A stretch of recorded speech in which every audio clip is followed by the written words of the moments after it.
কিন্তু automatically sugar আর বাড়বে না। আম, কাঁঠাল, পেঁপে, কলা এগুলাকে আমরা বলি ক্লাইমেট্রিক ফ্রুট, যেগুলা পরিপক্ক হওয়ার পর কাটলে দ্রুত তখন তার আরো সুগার লেভেল বেড়ে যাবে, মিষ্টির পরিমাণ বেড়ে যাবে। তো আমরা পেঁপের ক্ষেত্রে এটা মাথায় রাখতে হবে। আরেকটা জিনিস, পেঁপেতে একটু হলেও বোটা রাখা দরকার। এই বোটাটা না রাখার এবং আম আমাদের সবচেয়ে বড় প্রবলেম, আমের কোয়ালিটি খারাপ হওয়ার ক্ষেত্রে সবচেয়ে বড় এখন ভূমিকা রাখতেছে হলো এই ল্যাটেক্সটা। পেঁপের থেকে হচ্ছে আমের ক্ষেত্রে যেটা দেখা যাচ্ছে, আমে যখন যদি আপনি জাস্ট এই হাফ ইঞ্চি বা 1 ইঞ্চি যদি বোটা রাখেন, তাহলে কিন্তু ওই ক্ষীরটা বের হয় না, কষ্টটা বের হয় না। আমার কথা কি বোঝাচ্ছি? যে আমি যদি আপনি একটু হাফ ইঞ্চি বা 1 ইঞ্চি যদি রাখেন, তাহলে কিন্তু আর এই কষ্টটা বের হবে না, এক ফোঁটা কষ্ট বের হবে না।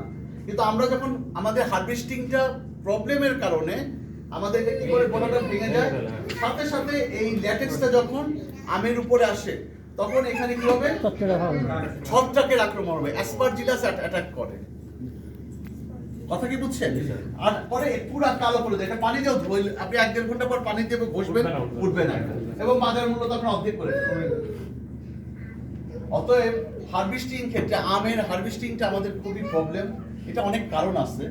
দেখেন এখন যে বাড়ি কিন্তু একটা হারভেস্টিং একটা টুলস তৈরি করেছে, যেটা আমি যেটা একটা ওই যে এরকম গোল, আমি ছবিতে দেখাতে পারতাম কিন্তু এখন তো পাওয়ার পয়েন্ট দেখানো যাচ্ছে না।